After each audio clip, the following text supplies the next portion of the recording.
পৃথিবীতে সবথেকে সুখী ব্যক্তি নাকি সেইজন যে নাকি পারে সবসময় আপনজনের আঘাত ভুলে থাকতে। আসলে আপনজনের আঘাত ভুলে থাকা এটা খুবই অসম্ভব বিষয়। মানুষ সব কিছু ভুলে যেতে পারলেও আপনজনের আঘাত কখনো ভুলে যায় না, কারণ সেগুলো না দুমড়ে মুচড়ে মানুষকে একদম শেষ করে দেয়।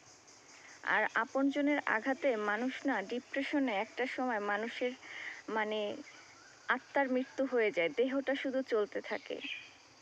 কারণ আপনজনার আঘাত খুবই ভয়ঙ্কর। না মানুষ কারো কাছে সেটা প্রকাশ করতে পারে, না কারো কাছে বলতে পারে। আপনজনার আঘাতটা মানুষকে একদম দুমড়ে মুচড়ে শেষ করে দেয়।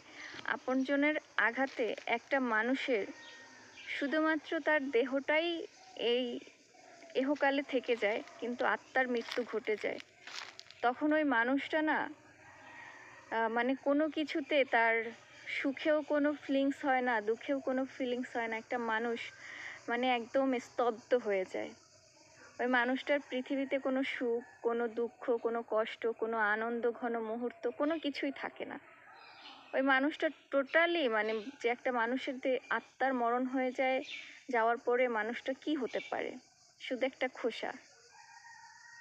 মানুষের দেহটা আছে, চলতেছে, কিন্তু মানুষটা একদমই নেই, প্রাণহীন।